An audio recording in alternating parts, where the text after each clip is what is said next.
Good morning and welcome back to Living on a UK State Pension. This morning I'm going to be making lasagna, and with the bolognese sauce that I've got left over I will just freeze so that I can have it with spaghetti and courgette or whatever I decide.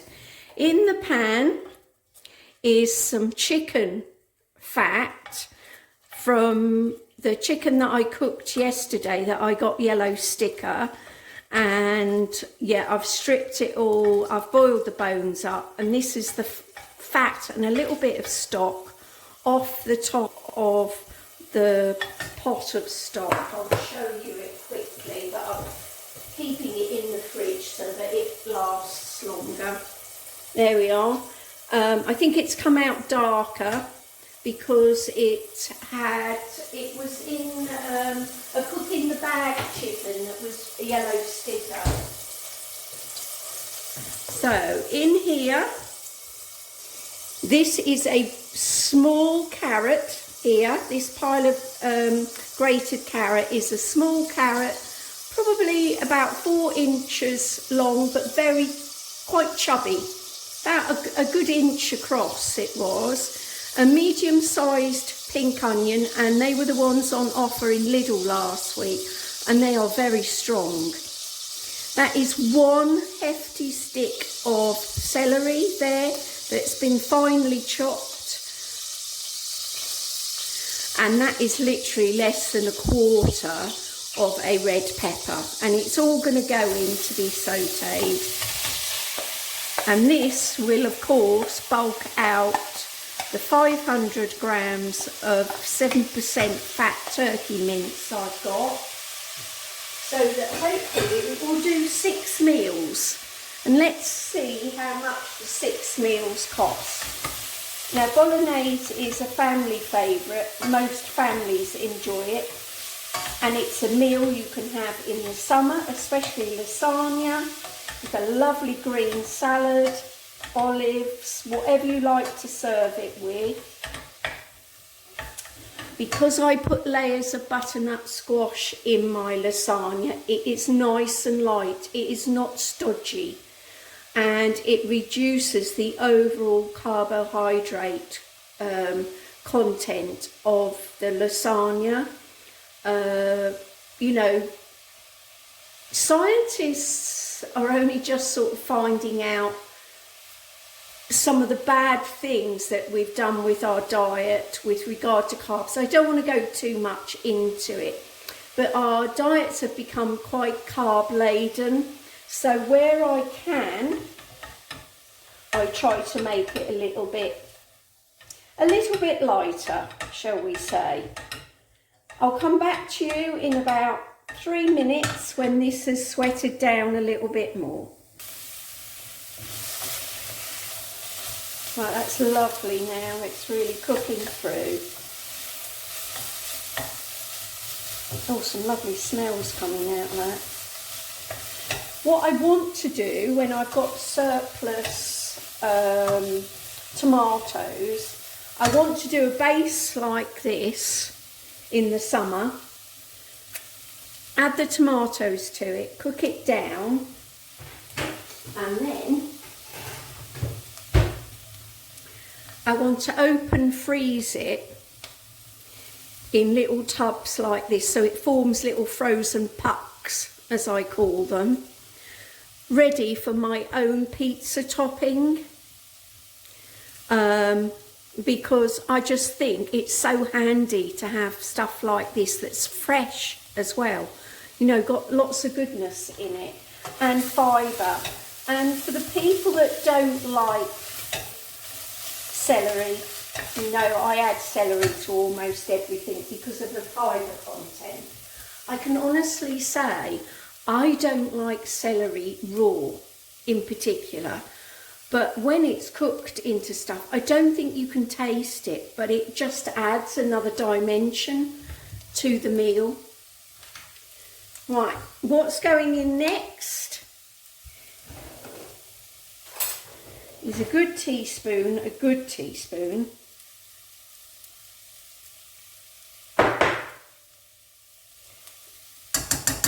garlic granules.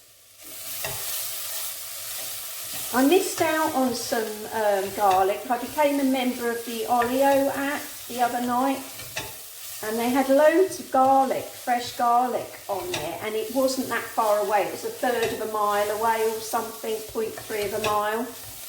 And I did text, but it had all gone, which happens because such small amounts come up in my area. The same with the £1.50 boxes in Lidl. And if they are there on the side, they're not worth having a lot of the time. Anyway, in goes the turkey mince. All I do, you know, because it's been poured into the dish, literally, you know, from the mincing machine, backwards and forwards, I just score it with the knife so that when you come to breaking it down, it's easier. It's another little seed tray waiting now. I can use that.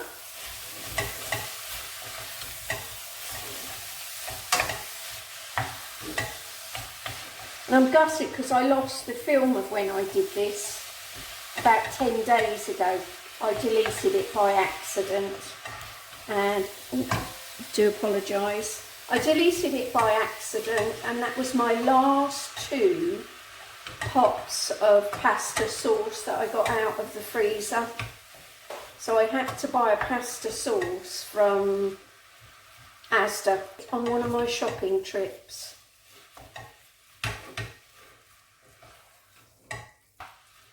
Right, I'll just let that brown.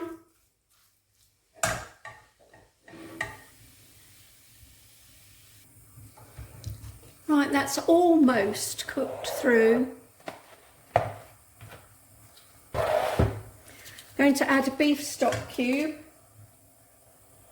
I know it's turkey, but I'm going to add a beef stock cube to give it a little bit of depth, because the one thing about turkey, it doesn't have a great deal of flavour to it.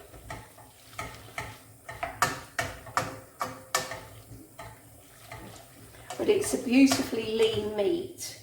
I know this one says 7%, but honestly, it is really, really lean.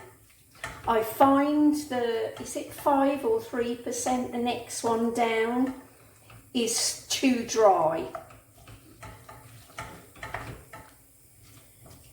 Now I'm using this, much to my disgust, because I haven't got my own pasta sauce. I know I could do it with tins of tomatoes, etc., but for the ease of this at the moment, I've chosen tomato and garlic pasta sauce. Put a little bit of water in there. Was it 69p? Yeah, I could have put a couple of tins of tomatoes in there, or blitz them in my NutriBullet first and put them in.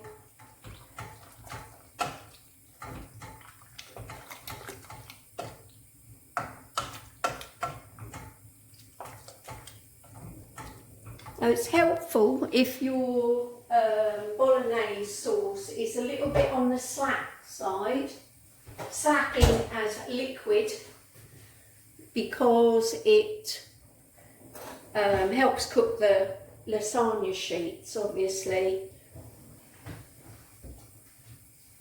So I'm just going to add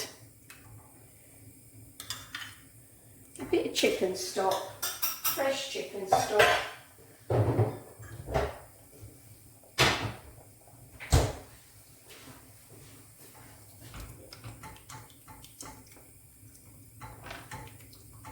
Bring this back up to the boil, let it cook for a few minutes, and then we'll start assembling.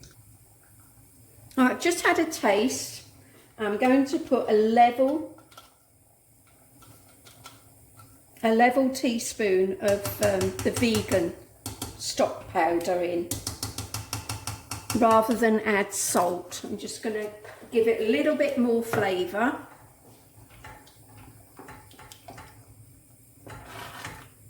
Bring it back up, coming up to the boil now, and then we'll start assembling lasagna.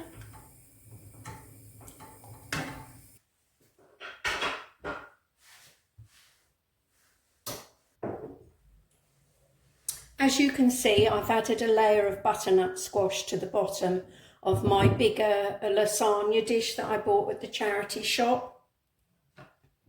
Now, this is my mandolin. As I say every time, I've had it for years and years and years. And when I use it, let me move that out of the way. My surface is clean. It's not long been wiped over. I shall get rid of the fluff from the tea towel. Right, I do it on a flat surface. I normally do it on my chopping board. I hold the end firmly because now the designs have all changed. I use the chunky end to the butternut squash because of the holes. But you can use every bit of the butternut squash, it doesn't matter. It's just that it covers the bottom easy. And I keep my nails well away up the top and I slice. And that's all you want, is slices like that. You can see how thin they come out.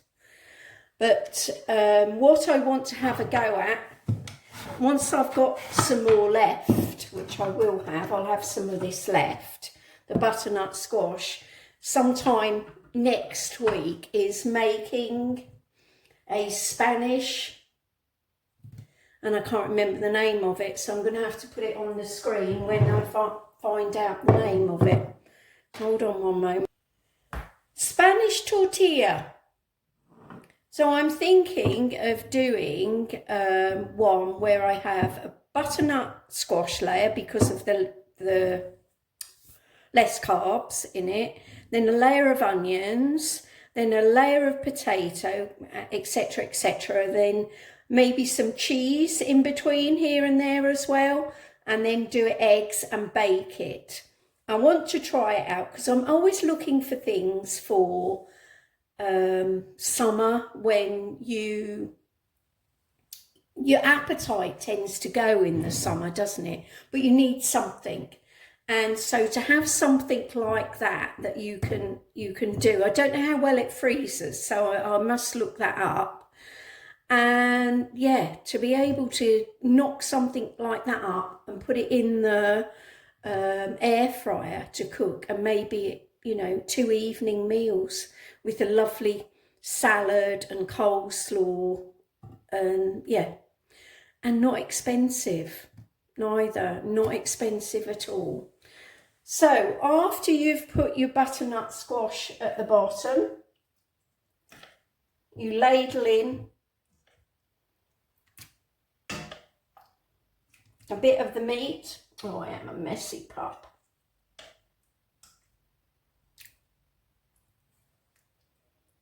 Move it round so it's all covered.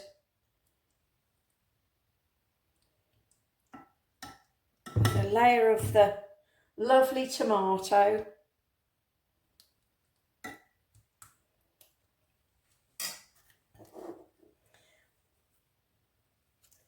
I use some of the bits on the next layer because it will all hold together.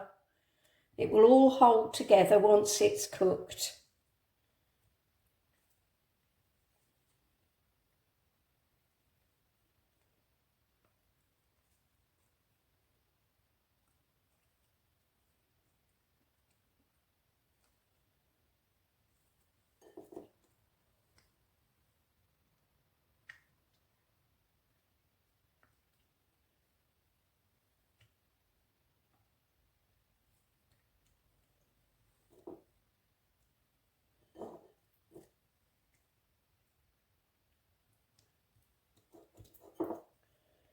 There we are, all covered.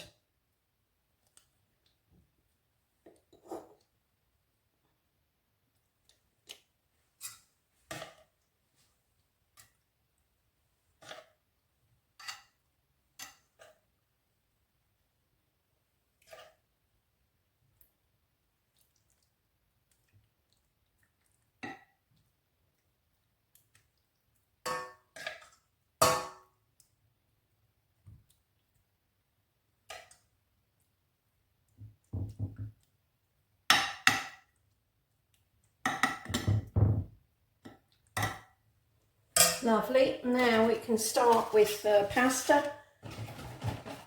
I'm using up part of the old one and part of the new one that I bought. So let's take the corner off so that it fits in better.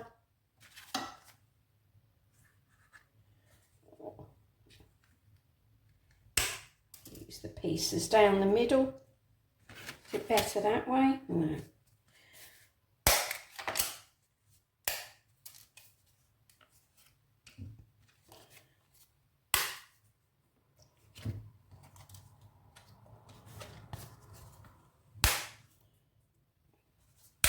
I tend to just break up and use it all binds together when it's cooked.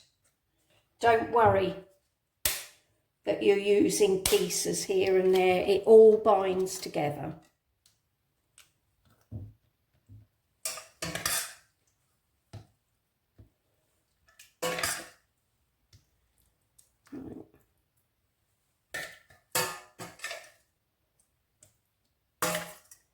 That's it.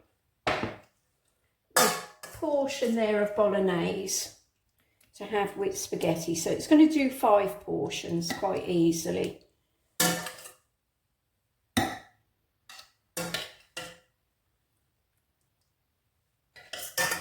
Because the next layer will have the cheese topping on it. I'm not going to add this until I've done the cheese sauce, because the sheets will go curly because of the hot sauce. Right, we're back to the cooker to make the cheese sauce. In the saucepan I've probably got about 25 grams of butter. Between 20 and 25. Get off. I'm going to put quite a level dessert spoon of flour into there because it needs to be worked in ASAP quickly.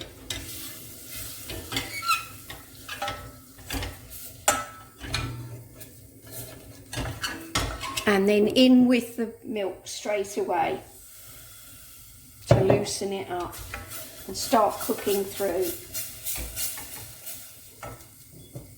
In with more milk.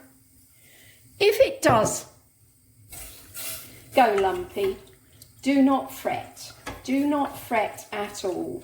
If you've got a stick blender, you can always blend those lumps out. There's no worrying about it. You can do the simple version, which I know my sister does, which is milk, corn flour, cheese in the microwave. And yeah, it comes out fine. It's just that I've always learnt to do a sauce this way. You can see how quickly the lumps start to cook through. The flour cooks out in the fat content.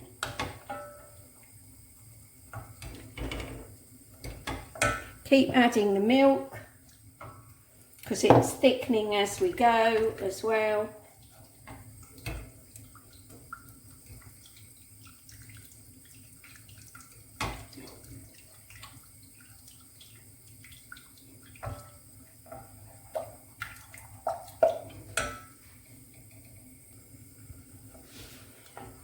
Yeah, just keep moving it around till all that flour cooks through into the sauce. I'm going to add salt and pepper.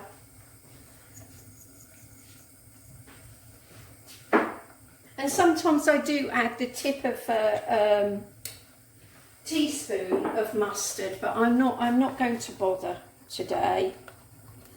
It just gives it a nice bit of colour as well as a little bit of extra taste. Right, a little bit more milk, because you can make this as runny or as thick as you want. If you put it on thick to the top layer of pasta, the pasta tends to go crispy. If you put it on thinner, the pasta tends to not be soggy, but it remains soft, a soft layer on the top. So one more little bit, and I suppose that must have been about 200 mils. This holds 250 mils, so I don't know, maybe 180 mils there. And you can add a dash of water, you know, if you're struggling for money and you're trying to make everything stretch a bit further, there's no harm in adding a bit of water to a white sauce at all. It will still thicken. And of course, buying a good mature cheese rather than a cheap mild cheese means you can use less as well. It might be more expensive initially, but you're going to get the flavour. So this is mature, but it's 30% less fat. And I have to say, it doesn't melt as well as normal cheese. And there's probably 50 grams in here. So this is the most fattening part of the whole dish, really, if you want to think about fat content, because we probably had 20 grams of butter and now we're adding 50 grams of cheese. But making 4 portions, that's not bad, really.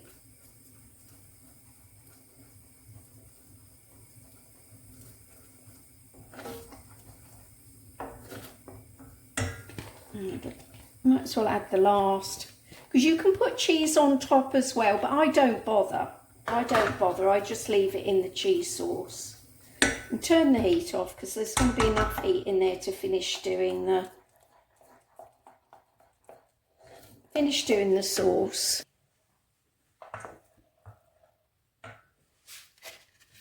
Right, the last layer of lasagna sheets going in.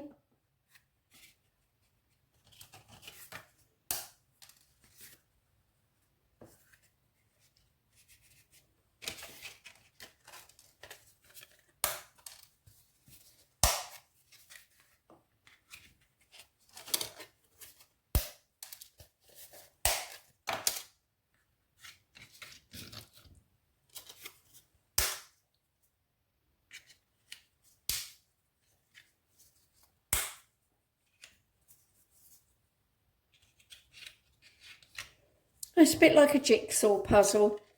Just fill the gaps. No one is going to know by the time it's cooked and it all blends together. Just these pieces up. That's it. That'll do.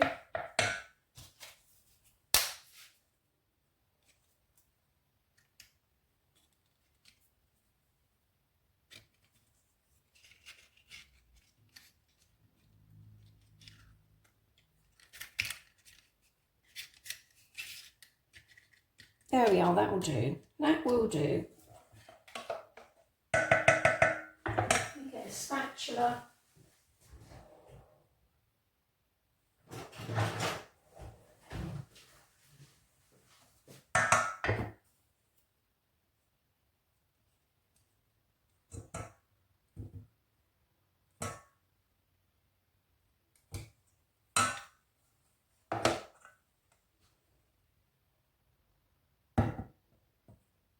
Pour the cheese sauce on, move it around straight away.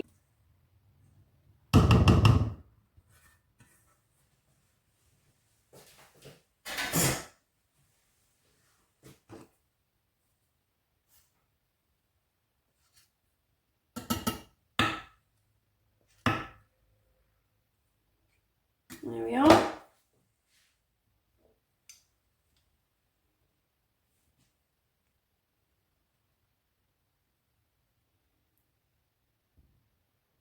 Seal the meat in. That's it. That's lovely. Now that will go in the oven 180 for about an hour. Doesn't takes between 45 minutes and an hour to cook. Because the pasta doesn't take long at all.